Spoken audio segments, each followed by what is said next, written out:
Hola, buenos días amigos. Estamos en tiempo de entrevista, estamos en tiempo de la espada y la pluma y hoy vamos a retomar, como todos los años por estas fechas, un tema. El tema es muy importante porque es la vida, la obra y hoy la muerte del fundador de Falange Española y de las Jons, hombre importante.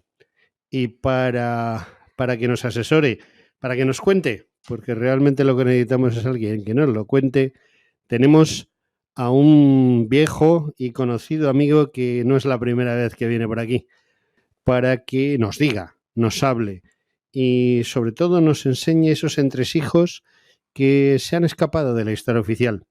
Y ese hombre es Juan Manuel Cepeda. Pues buenos días y como siempre encantado de venir a esta misma trinchera en la que con gusto defiendo nuestros pareceres, nuestras opiniones y nuestra libertad de expresión. Libertad de expresión que, bueno, ya sabemos lo que ocurre con la ley de memoria democrática, que parece ser que algunos no vamos a tener libertad de expresión en España. Bueno, de hecho, en España la libertad de expresión hace ya algún tiempo que se perdió en líneas generales. Exacto. Y en algunos casos concretos, incluso la igualdad ante la ley. Por supuesto. Por ejemplo, la ley de violencia de género. La ley de violencia de género, que a pesar de que todo el mundo, o mucho, una gran parte de los juristas españoles, seguimos sin entender por qué se permite una discriminación, claro que en este punto concreto se llama positiva, a favor de la mujer, en contra, rompiendo el principio de igualdad que consagra nuestra Constitución. Pero ya sabes que eso fue ya una cuestión que llegó al Tribunal Constitucional y el Tribunal Constitucional dijo que por supuesto que es constitucional que en este caso en particular, la ley de violencia de género, ley de violencia contra la mujer, así los juzgados se llaman juzgados de violencia contra la mujer, que la gente lo sepa, ese es el nombre auténtico y jurídico de los juzgados. No se llaman de violencia de género, no, se llaman juzgado de violencia contra la mujer, número 1, número 3. Entonces, bueno, pues así estamos. Yo espero y deseo que en un corto espacio, que no creo que será ni corto, ni medio, ni largo, pues las aguas vuelvan a su cauce, ningún español, sea del género que sea, tenga por qué tener más derechos sobre otro, del género, condición, que además también es otro de los principios constitucionales, por religión, Artículo sexo, 14. etcétera, etcétera. Y bueno, pues hasta ahora estamos aquí, ya sabes, el feminismo reinante en el mundo. Bueno, y ese feminismo, pues yo creo que casi sirvió de prueba para llegar a esa ley de la desmemoria democrática que nos quieren imponer, pero en breve. O sea, este programa va a ser de los últimos, ¿no? Claro, harán lo mismo, dirán, llegará el Constitucional, yo me imagino, porque esta es una cuestión ya mucho más política, una cuestión que no es tan pacífica, ni incluso entre los propios políticos. Me imagino que los magistrados del Tribunal Constitucional pues la echen para atrás. Imagino que será, porque si no va a ser una vergüenza. Porque si no también nos vamos a encontrar con dos tipos de españoles. Los que son muy iguales ante la ley, que lo que quieren mediante esta ley es ocultar, no manipular, ocultar un trozo de la historia de España, ni más ni menos que casi de 50 años, y otros que estemos a favor o en contra de ese sistema político que para mí fue una dictadura del general Franco, que se produjo en España, pues la podemos criticar, no la podemos criticar, unos estarán a favor, otros estarán en contra, pero lo que es inadmisible es que se prohíba hablar de esa parte de la historia de España. Bueno, y vamos a hablar de esa historia de España porque antes de que no podamos hablar, vamos a recordar que también había una desigualdad ante la ley en los años 30, porque no todos eran iguales. Todos eran iguales. Tampoco sean todos iguales. Y nos encontramos con que en estas fechas, hace esos años, estamos hablando de 1936, los meses de septiembre, octubre y noviembre, es cuando se planifica, se plantea, se hace y se ejecuta finalmente la sentencia de un juicio muy discutible y que tiene un protagonista. Tiene un protagonista que es José Antonio Primo de Rivera, pero tiene otro protagonista que es del que vamos a hablar esta noche, que es el que retuerce la ley según le interesa. ¿Y qué es? Pues el juez Federico Enjuto. ¿Federico Enjuto era un juez de campanillas? No, que va en absoluto. Bueno, primero porque la figura del juez Federico Enjuto tampoco da para muchísimo, pero sí además precisamente porque tampoco era ningún gran jurista, ningún gran jurisconsulto, era un juez que era amiguete de Indalecio Prieto, y en base a la amistad que tenía personal con Indalecio Prieto, y además en base a su afiliación a la masonería española, pues es nombrado para que controle en un principio qué es lo que va pasando con el juicio de José Antonio. A mí me gustaría, en primer lugar, porque se lo debemos a la historia, y es cierto, mucha gente ha confundido, mucha gente, y me refiero a historiadores o politólogos, ha dicho que Federico Enjuto realmente es el juez que condena a José Antonio a muerte. No es cierto. Que cada palo aguante su vela. Federico Enjuto fue ni más ni menos que el juez instructor. Es decir, en un proceso penal como el procedimiento penal español, que la ley de enjuiciamiento criminal es del siglo mucho antes de Hombre, todo no, esto. de los Reyes Católicos Claro, no creo, pero del no, 19 pero vamos, sí. del 19 segurísimo. Entonces, ¿qué es lo que ocurre? Para que la gente lo entienda. El juicio de José Antonio, el último juicio de José Antonio, el que le cuesta la vida, estuvo dividido en dos partes, como prácticamente están divididos ahora. Una primera parte que se llama la fase de instrucción, que es donde hay un juez y un fiscal que lo que hace es recopilar pruebas, investigar, practicar diligencias judiciales o no judiciales para saber si a la persona que se le acusa, para saber si a una persona se la puede acusar de algo. Y luego la segunda parte, que ya es propiamente el juicio oral, el juicio, donde en base a esa primera instrucción se juzga y se condena o se absuelve. Bueno, pues el amiguete Federico Enjuto, y digo amiguete porque jurídicamente no le tengo ningún respeto, y luego explicaremos por qué, y además porque históricamente tampoco se lo merece, porque acabó siendo un sinvergüenza. Este hombre, como hemos dicho antes, era un juez municipal. Había nacido en Puerto Rico, cuando Puerto Rico todavía era español, a final del siglo del siglo XIX. Viene a Madrid de una familia pequeño burguesa, tampoco era tal, y empieza su carrera profesional como juez municipal. Recordemos que en aquel entonces, ya hasta hace muy poco tiempo en España, había lo que se llamaba la justicia municipal, que era que en cada distrito de Madrid, hablando de Madrid, había 2, 3 o 4 juzgados. Y eran juzgados donde se discernían pues asuntos de poca cuantía, juicios de faltas, desahucios, en aquel entonces, por supuesto. Era un juez municipal muy amigo de Indalecio Prieto, que luego se afilia al Partido Comunista, no olvidemos, pero sí es verdad que era muy amigo de Indalecio Prieto y que además estaba afiliado a la masonería española. No tenía un grado muy elevado en la masonería, pero era del grupo. Empieza la Guerra Civil, ya Federico Enjuto, el juez Enjuto, como le vamos a llamar, Enjuto ha llegado a ser magistrado de la Audiencia Provincial de Madrid en una corta... Eso es categoría, ¿no? Era categoría, por supuesto. Por encima solo estaban las audiencias territoriales y el Tribunal Supremo. Obviamente había subido en base a esa amistad y esas relaciones con la masonería, con Indalecio Prieto sobre todo, y ya estaba afiliado al Partido Comunista. Cuando empieza la Guerra Civil, de todos es conocido que José Antonio ya lleva unos meses en la cárcel, ya está en Alicante, en la prisión de Alicante, y si bien de alguna manera José Antonio lo que estaba, fíjate, en aquel momento lo que estaba haciendo era cumplir unas sentencias anteriores, de juicios anteriores, sentencias que una, si mal no recuerdo, la que más era de 6 meses.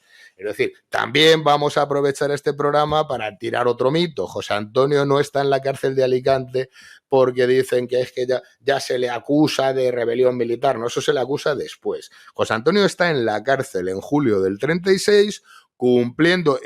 Fíjate que es curioso.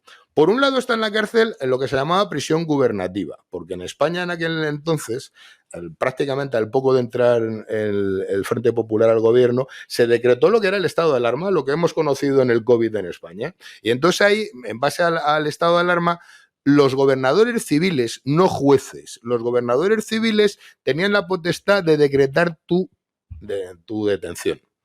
Y las detenciones, que en aquel entonces las comisarías, como ahora ya tienen algunos calabozos, entonces no había calabozos en las comisarías en ningún lado, los calabozos estaban en las prisiones.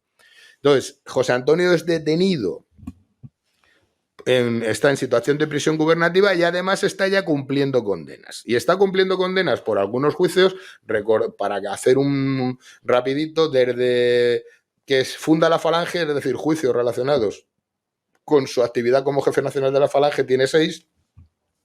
La mitad sale a suelto, la mitad le condenan. De los que le condenan, él recurre y consigue soluciones, pero en ese momento lo que está es detenido cumpliendo condenas y además concretamente la que más había por un tema de propaganda ilegal, para que nos entendamos. Entonces tú tirabas un panfleto y tenían que llevar una especie de visado y tenía que estar, y a la Falange obviamente no, cuando hacía los panfletos no lo llevaba a ningún lado.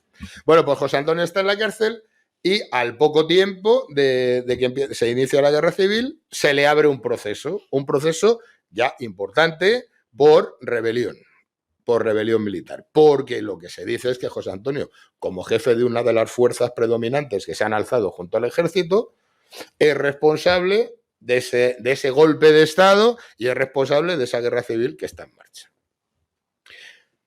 ¿Qué es lo que en un principio estamos hablando? Porque estos son meses.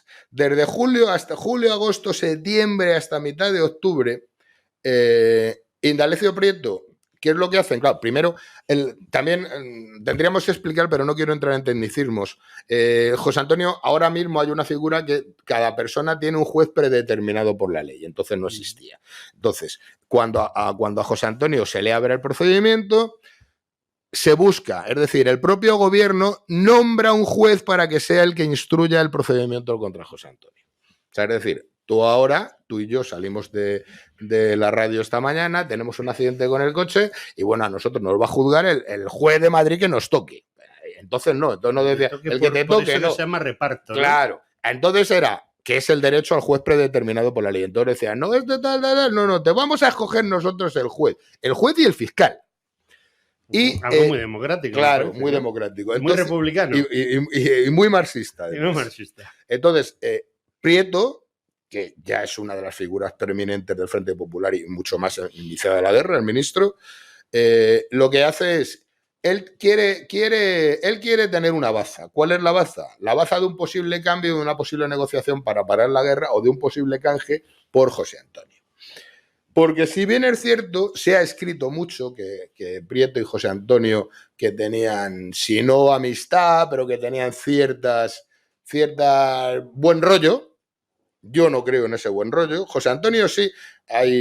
José Antonio escribe un artículo en mayo del 36, si mal no recuerdo, donde dice Prieto se acerca a la Falange. Eso es lo que quería José Antonio. Sí, pero no era. No.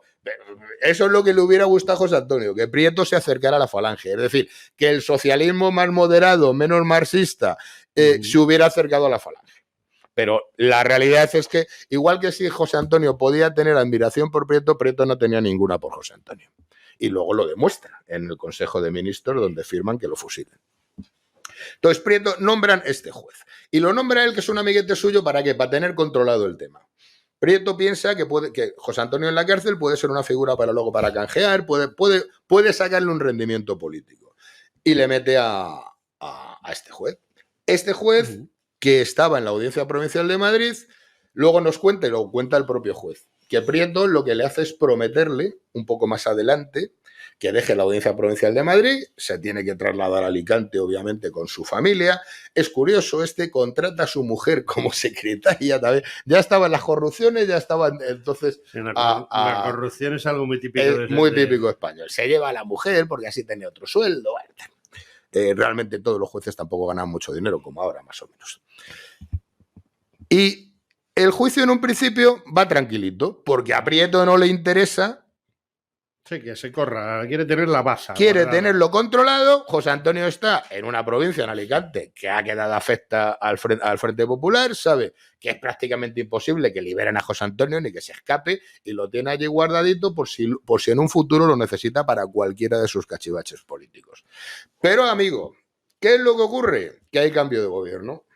Cuando los nacionales llegan a Madrid y a principios de noviembre, antes de que lleguen a Madrid, ya en octubre suben las columnas de Andalucía y tal, entonces hay cambio de gobierno y es por primera vez cuando en un gobierno del Frente Popular entran ministros anarquistas y entra García Oliver, entra tal, y entonces hasta ese momento el ministro de Justicia era un republicano de la banda de Azaña, Ruiz Funes, era un tío más o menos moderado, que también, como no nos va a dar tiempo, vamos metiendo pequeños apuntes. Fueron los únicos que parece ser que históricamente está demostrado que se opusieron o pusieron algún tipo de reticencia a que fusionaran a José Antonio, fueron los ministros de Hazaña, los de la izquierda republicana que había en el gobierno. Y Ruiz Funes, antes, cuando fusiona a José Antonio ya no está, es de los que estaban también contemporizando, no querían hacer sangre. Y entre otras cosas porque entendían que poca por responsabilidad podía tener José Antonio cuando llevaba en la cárcel 6 meses. Totalmente equivocados. Claro que tenía responsabilidad. Que estuviera en la cárcel no significa que no tuviera contactos, reuniones y diera órdenes y recibiera. Insisto, pero el panorama cambia. Prieto lo tiene todo controlado. Ruiz Funes traga con esa historia de que el procedimiento no avance rápidamente como tenía que avanzar hasta que llegan los anarquistas y los comunistas al gobierno, sobre todo los anarquistas. Y García Oliver, un anarquista de la CNT muy amigo de Ascaso, de Durruti y tal, es ese famoso que lleva las fotos de ministro con sus cinchas y la pistola en sus correajes. Pues ese dice algo muy normal. Algo muy normal siendo ministro y de la CNT. Entonces llega ya el gobierno, recordemos, 1 de noviembre, ha huido a Valencia, no se ha huido a Valencia porque la legión y las tropas, las columnas de Franco están en la ciudad universitaria. A punto de cortarles la carretera de Valencia. Por un lado, y ya los tienen en Moncloa por otro. Sí. Y García Oliver llama al Ferran. Le dice, a ver, juez Ferran, venga usted para Valencia. Y van Ferran y un nuevo fiscal. Bueno, en la primera no se ha nombrado el fiscal. Le llama y le dice, bueno, a ver, explícame por qué este fulano no está fusilado ya. Este fascista, me imagino que le diría. Este fascista, sí. Entonces, bueno, pues Ferran se queda, date cuenta, fíjate, él era la mano derecha de Prieto, era el que le llevaba. Pero claro, ya Prieto, su importancia en el gobierno ha bajado porque ha subido Largo Caballero, es decir, está mandando la facción más dura y más radical del Partido Socialista en detrimento de Prieto. Porque a Prieto, entre otras cosas, se le acusan de que al principio de la guerra ha sido un desastre por su culpa, por no haber sido duro, por no haber dado armas al pueblo, etcétera, etcétera. Total, que el Ferran le dicen que esto se acaba, venga, el juicio en marcha rápido, y además le dicen, y queremos condena a muerte. Hay un libro muy bueno también donde cuentan que en esa reunión está Santiago Carrillo, y que Carrillo impone la condena a muerte de José Antonio, pero no porque a él le caiga especialmente mal, sino porque recibe órdenes de Moscú directas. Eso no ha estado nunca demostrado, siempre se ha dicho que la orden verdadera de acabar con la vida de José Antonio venía de Moscú, es decir, de papá Stalin.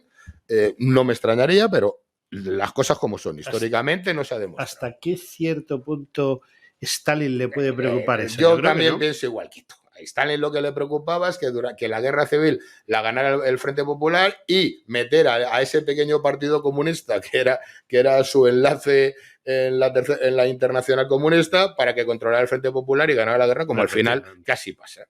Bueno.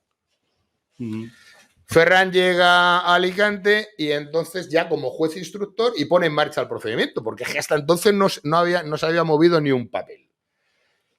Toma declaraciones y se encuentra con un fiscal que hay allí y le dice, vamos a acusar a José Antonio de un delito de rebelión militar, que por supuesto lleva aparejada la pena de muerte. Y el fiscal que estaba hasta ese momento era un tipo también de izquierda republicana, dice que no está de acuerdo. Un tal Serna dice, no, yo no estoy de acuerdo. Esto como mucho, dice, porque el fiscal es el que al final pedía la pena.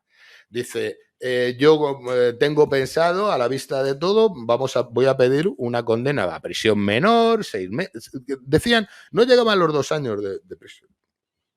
Claro, cuando se entera le dice, espérate que ya verás. Y efectivamente, a los 2 días el fiscal cambia.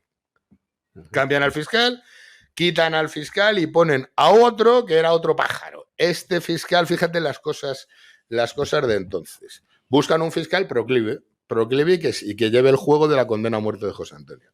Y encuentran, por supuesto, un socialista aguerrido que había sido el presidente del tribunal, es decir, había sido juez hacía un mes.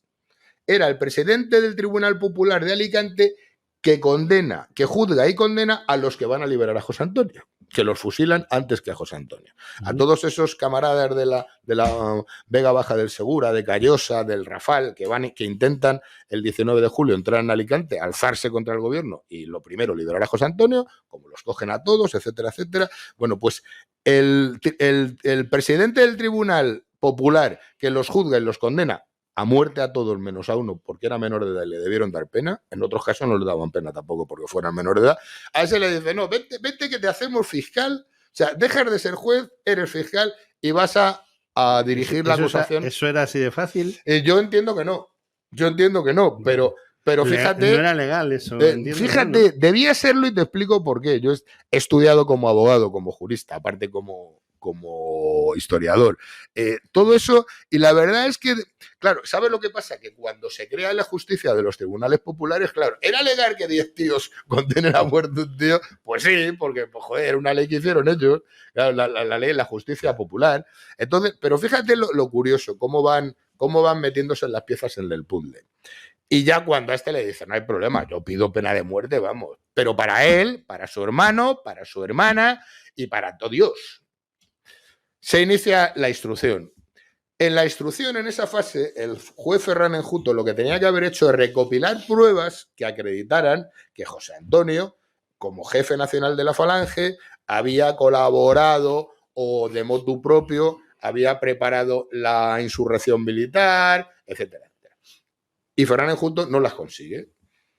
Lo que, pues consigue un artículo que decían que José Antonio había estado en Berlín hablando con Hitler, que era verdad, que además no saben, luego José Antonio en el juicio se cachondea del fiscal porque no saben, dicen que ha estado hablando con Hess y lo llama Jos, bueno, pero fíjate, además es curioso, José Antonio se reúne con Hitler, está en 2 minutos porque ni José Antonio sabía alemán y Hitler no sabía ni francés ni inglés ni nada, solo sabía en alemán.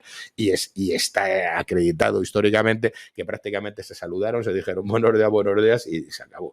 Y cuando José Antonio además llega a España, primero hace una parada en Roma, en París, perdona, allí le va a buscar una buena amiga suya de apellido Pombo y cuando le preguntan la impresión de la reunión con Hitler, le dice, con esto no se puede hacer nada, no son católicos, son unos herejes. O sea, imagínate la predisposición que trae a José Antonio. Bueno, pero claro, el fiscal que dice, José Antonio con Hitler, ya está, la prueba, Hitler está ayudando a esto, pues ya está. Y José Antonio ha ido a hablar con Hitler para preparar el alzamiento. ¿También utilizaron el que hubiese ido a hablar con...? No, de Mussolini no dicen nada. Porque claro, fue muchos años antes. Porque Mussolini fue a hablar con él a principios de octubre del 33. Entonces, me imagino que se cogió la prensa, la última que había, o la parte... Sí, bueno, que no estaba muy versado en historia, ¿no? Sí, más o menos. Prepara una instrucción muy, muy deficiente. Es decir, no había pruebas consistentes, ni siquiera indicios, que es cuando se habla de indicio de criminalidad, tal. Pero como tiene instrucciones de quien las tiene, pues después de tomar la declaración dicta un auto de procesamiento. Y en ese auto de procesamiento lo que viene a decir es que José Antonio, como jefe nacional de la Falange, pues es el ideólogo, el jefe del alzamiento, junto con otros generales, etcétera, etcétera. Y acompañando a ese auto de procesamiento está el escrito de acusación del fiscal, donde les pide pena de muerte a él, a su hermano como colaborador, a la mujer de Miguel, a la cuñada de José Antonio, que la pobre está por allí por Alicante. Cuando les detienen, date cuenta que cuando José Antonio y Miguel son los que están detenidos en Alicante, parte de la familia se traslada para estar con ellos, pero desde antes del 18 de julio les llevaban comida, estaban en un hotel, en el hotel más famoso que había en Alicante, que no recuerdo cómo se llama, pero estaba al lado del Paseo de las Palmeras. Entonces, estaba la tía Ma de José Antonio, la que le cuida y crece con ella, porque no olvidemos, la madre de José Antonio muere cuando José Antonio es muy joven. Vale. Están allí y de pronto dicen, a Margot, esta es la mujer de Miguel, este es el enlace. Y la dicen que es el enlace de José Antonio y Miguel fuera de la cárcel, pues con los golpistas. Bueno, pues les piden. Se inicia el juicio, y el juicio se inicia pocos días antes del 20 de noviembre, el 16, si mal no recuerdo. Y en este juicio, pues lo que ocurre es lo que José Antonio, como buen abogado que era, ya presumía. Él sabía que en el auto de procesamiento no había pruebas no contundentes ni poco contundentes contra él, salvo él sabía que se enfrentaba a un juicio político y mucho más a un juicio en el que, no olvidemos, el tribunal que juzga a José Antonio es un tribunal lo que se llamaba mixto, era la justicia roja de entonces. Era un tribunal que tenía 3 jueces de carrera, que eran Iglesias Portal, el presidente, estaba Griñán, el abuelo del amiguete Griñán de la Junta de Andalucía. No me digas. Sí, hombre, sí, ahí estaba Griñán, que además se dice que de la Junta de Andalucía se llama José Antonio porque su abuelo se lo puso en homenaje a José Antonio Primo de Rivera. Curioso. Sí, y había otro tercer juez que no recuerdo ahora, que además debía ser el más sincero de todos y el más honrado, porque ese se acojonó. Y ese no quería bajo ningún concepto juzgar a José Antonio. Y el mismo día, a ver si luego recuerdo el apellido, porque además hay que rendirles homenaje. El mismo día en que empieza el juicio, por la mañana llama y dice al juzgado que está enfermo, que él no va. Y le dice, ¿cómo que no viene? Pero vamos, si que viene, vamos a buscarte, vamos, ¿no? vamos, fíjate, estaba. Y luego estaba lo que eran los jurados. Los jurados eran miembros de sindicatos y partidos de izquierda, pues había un jurado del Partido Comunista, otro del Partido Socialista, otro de la UGT, otro de la CNT, otro de la FAI, otro del Partido Sindicalista, de Pestaña, ese que nos quería tanto, etcétera, etcétera, hasta 12. De izquierda republicana. Que esos eran los que decían, como ahora es parecido a la ley del jurado. El jurado dice si tú eres culpable o inocente y luego los jueces de carrera te dicen, vale, ya han dicho que es culpable, nosotros decimos a qué pena le condenamos. Muy parecido a lo que existe ahora. Bueno, y lo que se hace en Italia. Porque en Italia y en Estados Unidos igual. En Estados Unidos el jurado, que hemos visto 1000 películas, dice no culpable o culpable, pero el jurado no dice culpable a 10 años de cárcel, no. Dicen no, culpable, y es el juez, el que está arriba en el estrado, el que dice, que entiende de leyes, el que dice, pues culpable, pero a 10 años de cárcel, a 15 o a 52.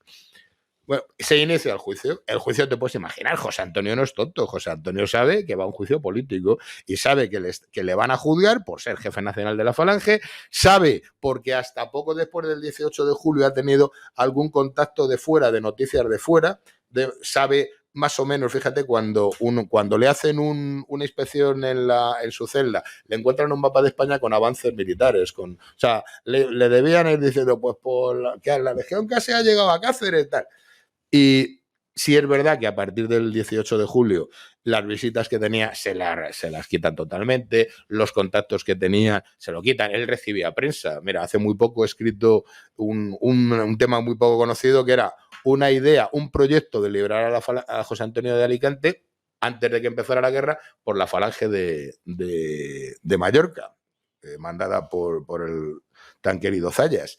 Y fíjate, estos le mandaban un periódico todos los días a José Antonio a la cárcel y con unas claves cogían un artículo y señalaban palabras, esa clave tan antigua de los espías, y luego le mandaban la clave para ver qué palabras tenía que buscar. Bueno, obviamente el 19 de julio eso se acaba, no recibe periódicos, prácticamente no recibe visitas, pero y las pocas que recibe, claro, no son visitas de familiares, porque claro, a ver quién iba el 20 de julio del 36 a ver a José Antonio, diciendo que era amigo suyo, que le decía, espérate que tú te quedas también aquí, ¿no? Bueno. Pero él sabe que se enfrenta a un juicio político. Y él sabe que además, como abogado, y buen abogado que era, que si fuera una situación normal, conseguiría la solución, porque no hay pruebas en su contra. Y cuando empiezan a proponerse, fíjate, él pide, antes de que se empiece a celebrar el juicio, él pide, por ejemplo, a un jefe de Murcia y a un pasante que tenía en Madrid que le mande, claro, las copias de los periódicos de Falange donde hacía crítica más fuerte a la derecha. Él dice, me van a juzgar por para esto soy de derechas.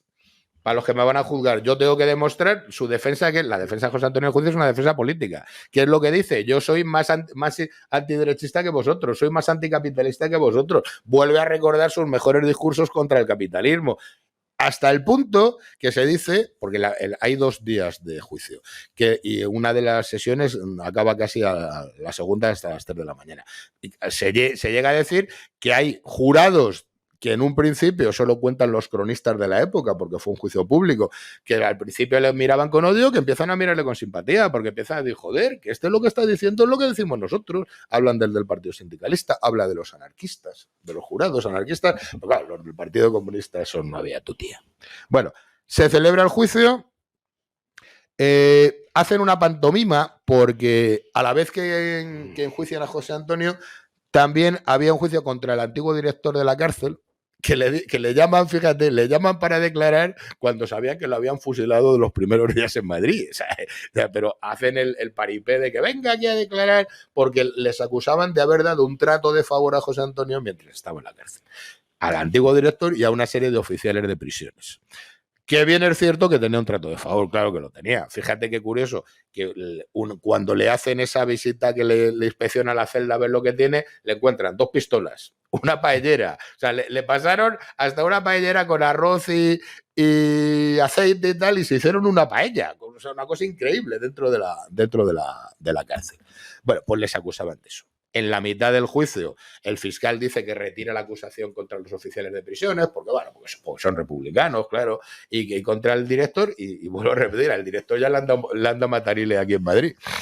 Y solo sigue el juicio contra José Antonio, contra su hermano Miguel y contra Margot, la mujer de Miguel, que están recién casados. Fíjate hasta qué punto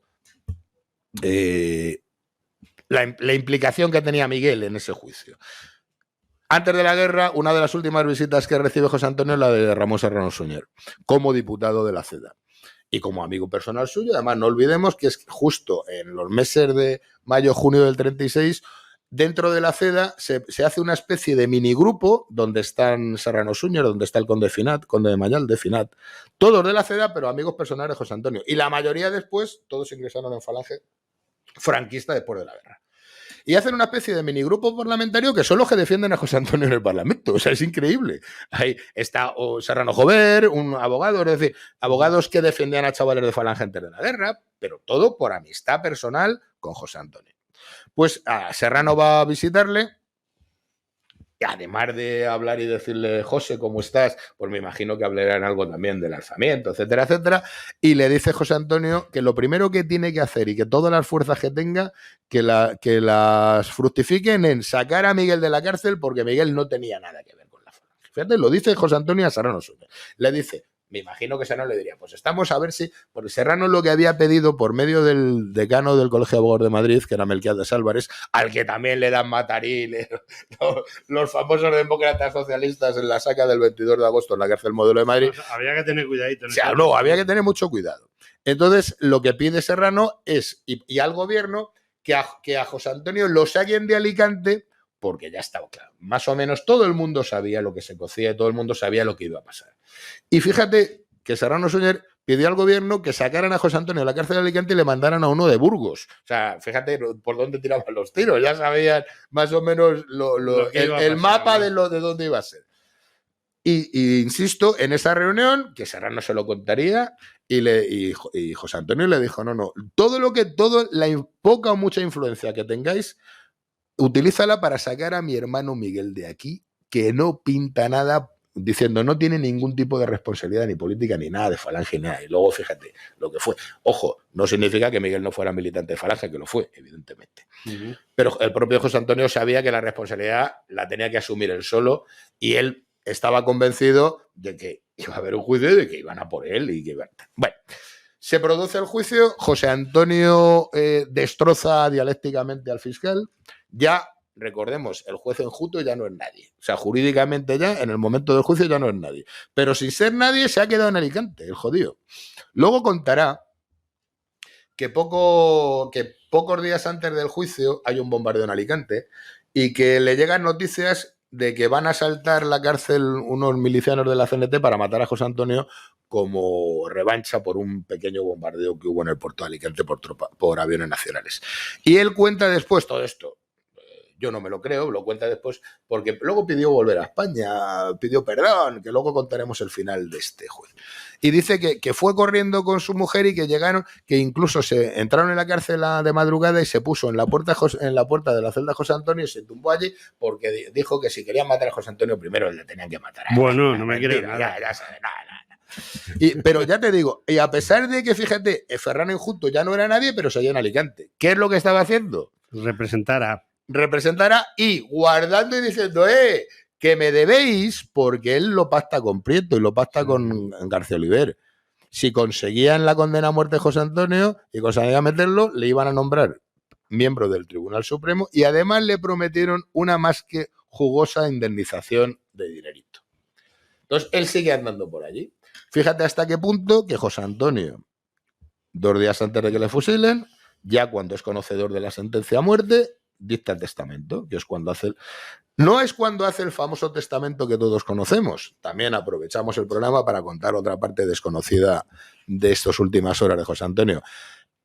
Él dicta igual, hace de puño y letra lo que se llama un testamento hológrafo y pide un notario para que se protocolice. Ese notario, un tal además Mariano Castaños, me acuerdo perfectamente de él, porque le hemos buscado a ver si podíamos encontrar ese notario de Alicante. Llega a la prisión y protocolizarlo, pues es el acto en que un notario dice, si esto que me da este señor escrito, doy fe de que se confirma, tal, no sé cuánto, no sé qué. Y por ahí está, no se sabe por qué, el juez Ferraz-Enjuto. Y además hay un representante del tribunal, del Frente Popular Alicantino. Entonces leen el testamento y dicen, no, le dicen así, no, hacen sus previas consultas y le dicen que de ninguna manera, que ese testamento no se lo autoriza. José Antonio dice, es un testamento, yo soy abogado, sé, y lo único que necesito es que el notario lo protocolice. Entonces, un oficial del notario, claro, entonces no había máquinas de escribir, ni había grabadoras, un oficial de notario que iba a levantar acta, que era también debía ser un buen pájaro izquierdista, dice que él se niega a pasar a limpio nada de este maldito fascista. El propio notario no le importa, dice, no se preocupe que lo hago yo a mano. Pero aparece en Ferraz-Enjuto, el juez, y aparece el miembro del Gobierno Popular de Alicante y dicen que de ninguna manera. Y le obligan a José Antonio, y fíjate, y ese testamento existe, y yo creo que se lo llevó el notario. Y lo hemos estado buscando y es prácticamente imposible encontrarlo. Y le obligan a hacer un segundo testamento. Se cuenta, y creo que dio unas declaraciones ese notario, se cuenta que era un testamento muy político. 15 minutos. Que era muy político y que precisamente por ser muy político no querían que luego se diera a conocer a la luz pública. Le hacen hacer el segundo testamento. Y si te das cuenta, en el testamento de José Antonio tiene una cosa muy curiosa. José Antonio, como hemos dicho antes, su estrategia de defensa en el juicio es negarlo todo. O sea, él niega que como jefe de la Falange haya apoyado el lanzamiento. Él niega que haya hecho ningún tipo de reunión ni de conspiración. Claro, se está jugando la vida. O sea, es decir, no seamos tontos, ¿eh? Que José Antonio no fue a jueces diciendo, sí, ¿para qué? Que yo soy aquí. Él no, él lo niega. Y fíjate hasta qué punto. Una de las preguntas, le hacen la pregunta, porque los jurados podían preguntar directamente. Un jurado le dice, ¿pero cómo está usted negando? Y le hablan de Ramiro Ledesma. Y José Antonio, que tenía mala leche hasta 2 días antes de morir, cuando se refiere a Ramiro, le dice, sí, ese muchacho que me organizó una escisión. O sea, fíjate, esto es para los que dicen que José Antonio y Ramiro antes de morir se habían hecho amiguetes otra vez. Es absolutamente mentira. Bueno, pues en esa defensa que él hace para salvar su vida, la de su hermano y la de su cuñada, él niega que la Falange apoye, y es lo que te digo, y hace una defensa diciendo, pero ¿no os acordáis cuando en el Parlamento las mayores diatribas contra la derecha llega a catalogar a los militares, bueno, con un desprecio absoluto? Él intenta, insisto, como buen abogado, salvar su vida. Consigue salvar la de su hermano Miguel, que le condenan a 20 años, y a Margot, que la condenan a muy pocos años. Dicen que cuando le leen el fallo, que se le cambió la cara de alegría, de decir, bueno, yo estoy seguro que me iban a matar, pero por lo menos he librado a mi hermano y a mi cuñada. Aquí también vamos a contar, voy a aprovechar para tirar por tierra otro de los mitos, que además incluso se ha escrito, y creo que además hasta presentaste tú el libro, lo has presentado, eso, el abrazo de José Antonio con el presidente del tribunal que le condenó a muerte, con Iglesias Portal. Bueno, eso es otra mentira del calibre. Fíjate, si solo todo eso viene del amigo Enrique Aguinaga, que hace muchos años, Iglesias Portal, todos estos jueces obviamente salieron escopetados de España, los que pudieron. Y la familia de Iglesias Portal en los años 60, si mal no recuerdo, pidieron a Franco que tuviera magnanimidad y que le dejaran volver a España. Y aprovecharon una carta y el apoyo de Miguel Primo Rivera, del hermano, y de Pilar, de los hermanos de José Antonio. en donde Miguel pues más o menos diría, bueno, pues sí, pues que fue correcto con el juicio. Claro, faltaría. Para ser incorrecto ya estaban los jurados con las pistolas encima de las mesas. Luego, bueno, y entonces, bueno, pues parece ser que ahí dijo que José Antonio, que tal, que sabían por coño que le dejaran volver, que al fin y al cabo Iglesias del Portal, pues que no era un maldito marxista, que no había estado en checas, que prácticamente le habían obligado a presidir el tribunal y vuelve.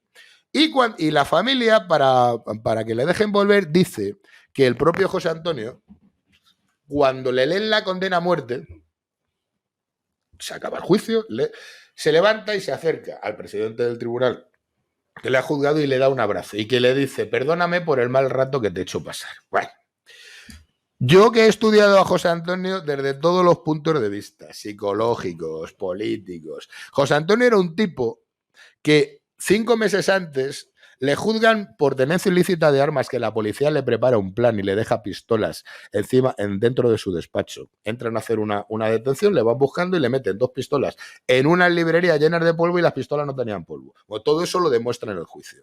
Y cuando le condenan a 6 meses por tenencia ilícita de armas, José Antonio, que está defendiendo a sí mismo como abogado, se quita la toga, la pisotea, se quita el birrete, la rompe, les insulta a los magistrados. Te estoy hablando cuando ni había ni guerra ni nada de nada, mayo del 36. Insulta a los magistrados, les llega a decir a los jueces que no os preocupéis, que vendrá la Guardia Civil y os colgará. O sea, que me digan que ese José Antonio, por una condena de 6 meses de nada, monta ese pollo. Monta ese follón. Insulta a los jueces, se quita la toga, la pisotea, todo esto con los jueces delante, y con todo el público delante. Que me digan que es el José Antonio, que era como era. Vaya, abrázalo. Luego, cuando le condenan a muerte, se va a levantar y va a decir, ay, qué mal rato te he hecho pasar. Es otro de los mitos, ¿no? Bueno, pues le condenan a muerte y todos sabemos lo que pasa. A las 7 menos 20 aproximadamente del 20 de noviembre, en la madrugada del 20 de noviembre, lo sacan y lo fusilan. Aprovecho para contar que se ha escrito, y es verdad, que parece ser que hubo fotos del fusilamiento. El fusilamiento fue público. Dejaron entrar a cierta gente, jerarcas del Frente Popular, y parece ser que hubo fotos. Y la prueba evidente está también escrito que parece ser que esas fotos se encontraban en la caja fuerte de la sucursal del Banco de España en Alicante. Y que obviamente, eso después de la guerra, bueno, cuando me imagino desapareció absolutamente todo. No sabemos por parte de quién. Pero te puedes imaginar, claro, el que tenía las fotos de yo, como me pillan a mí con una foto fusilando a José Antonio, no salgo de esta ni de coña. Bueno, o a lo mejor. No. No, yo creo, ahí pienso bien y creo que fueron izquierdistas que lo tendrían o se desembarcarían. Sí, porque es que, como tú bien sabes, de todo y en la viña hombre, claro. Luego tampoco se le hizo autopsia. O sea, fue todo muy deprisa y corriendo. Fíjate, y eso sí que está demostrado históricamente. El que iba a mandar el pelotón de fusilamiento, que el pelotón de fusilamiento iba mandado por un teniente de guardias de asalto, y fueron del cuartel de la guardia de asalto hasta la cárcel para fusilar, y cuando llegan ya la han fusilado. Así, llegan y dicen, coño, venimos. No, que ya, ¿Por qué? Porque los propios milicianos pensaban, porque ya había ocurrido algo parecido con la Falange de Murcia. Los propios milicianos pensaban que a última hora, como se necesitaba el place del gobierno, que iba a llegar la orden de que no le fusilen, de que y dijeron, no, vamos a darnos prisita, efectivamente. La muerte de José Antonio no es como la que escribe el fantasioso de Zabala, ni se aproxima, ni le pegan 200 tiros, ni le disparan 42, ni le disparan a las piernas para que cuando está de rodillas le dicen grita viva la República. No. Y le fusilan. Y ahora ya enganchamos. Ahora voy a dar también otra interpretación mía personal. A José Antonio no lo asesinan. A José Antonio sufre un proceso, es condenado de una forma antijurídica, porque la realidad es que en el juicio el fiscal era tan malo, que no logró demostrar que José Antonio, como jefe nacional de la Falange, había estado en el alzamiento. Pues claro. Pero no lo logra demostrar. Es decir, todo el mundo sabía, y tú y yo ahora lo sabemos, que José Antonio estaba totalmente de acuerdo con el alzamiento, no para provocar una guerra, sino para dar un golpe de estado del ejército, pero en el juicio no se pudo demostrar, esa es la verdad. Con lo cual, José Antonio tampoco tiene una pamema de juicio. El juicio se siguió y además, fíjate que las autoridades, el propio Loro Caballero dijo que quería que el juicio, para que se viera que la justicia roja era una justicia legal, que no se vulnerara ningún derecho fundamental de José Antonio, y no se le vulnera. José Antonio iba a un juicio, claro, a un juicio de ese tipo, pero la legalidad republicana se respeta escrupulosamente y más en el juicio de José Antonio. ¿Qué es lo que ocurre? Que le condenan sin pruebas. Es decir, José Antonio es ejecutado de forma ilegal porque ejecutan a una persona que le han condenado en un juicio que yo entiendo que fue un juicio legal, pero no había pruebas para esa sentencia. Para esa sentencia. Y aquí enganchamos otra vez con nuestro amigo Enjuto. Enjuto, que todavía sigue por Alicante, está cuando le fusilan y recoge el testamento. Se lleva una copia del testamento de José Antonio y se lleva otra copia de esos papeles inéditos de José Antonio, donde José Antonio quiere parar la guerra, propone la amnistía general, propone al gobierno de la República que le dejen salir, dejando de rehenes a su hermano y a su cuñada para que le dejen ir a Burgos para parar la guerra, para hacer un gobierno de concentración nacional. Y se lleva, y el Enjuto dice, coño, aquí, esto me lo llevo yo. Y se lleva una copia de esos papeles. Posiblemente son los que después tiene Prieto en México y publica en los años 60. Se vuelve ahora a Madrid y en principio cumplen con lo prometido. En diciembre del 36, Federico Enjuto ya es miembro del Tribunal Supremo. Cumple con esa parte de lo que le han prometido. Al fiscal, que también le prometen hacerle del tribunal, también es miembro del Tribunal Supremo. Pero, ojo, ¿qué pasa? Que no le dan el parné. El dinerillo que le han prometido no se lo dan. Que es casi lo más importante. Y empieza a mandar cartas. Todo esto está luego publicado. Empieza a mandar cartas a Prieto, a su amigo Prieto. Oye, ¿qué pasa de lo mío? ¿Qué hay de lo mío? No, que espérate, que necesito, que me habéis prometido, que tal, no sé cuánto. Y el Enjuto que ya no era mayor, yo creo que nació en 1884, es decir, tendría 50 y tantos años, no creo. Pues a en la primavera del 38 dice, además ya Prieto ya en el 38 ya le han pasado por encima, todo el Partido Comunista ha tenido el control, y de güey, esto no me van al dinero. ¿Qué hace? Como estaba miembro del Tribunal Supremo, no sé cómo, nadie sabe cómo, pero la realidad es que trincó una serie de cuadros súper valiosos del Prado y se los lleva. Y coge a la parienta y le dice, vámonos. Se escapa, huye. Huye, se va a Francia, va a París y de París a Toulouse. Y en Toulouse convoca una especie de rueda de prensa, que ahora se podría llamar, donde empieza a contar cosas. Claro, cabreado porque no le han sacudido la pasta. Pero eso sí, se ha llevado los cuadros, que además luego los venden en Estados Unidos por un dineral. No. Y allí cuenta, es que están diciendo, y fíjate, es el primero que ya en la prensa nacional debían decir, claro, era el más conocido. Ya empezaba a contarse que era el juez que había condenado a José Antonio.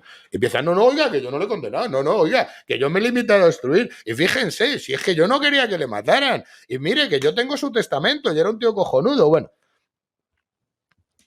cuando empiezan a hacer esas declaraciones a la prensa internacional, llegan a España y el Partido Comunista dice, ¿cómo? Y además, fíjate, en Mundo Obrero, en el periódico oficial del Partido Comunista, sacan una reseña diciendo que al traidor delincuente del juez Ferran le hemos dado de baja en el partido porque se ha escapado de España además, y son los que cuentan que se ha llevado los cuadros, los propios camaradas del Partido Comunista. Y por supuesto publican que le han dado de baja automáticamente como miembro. Lo de darle de baja tampoco le quisieron dar de baja por otro lado, pero el tío se dio cuenta y se espabiló.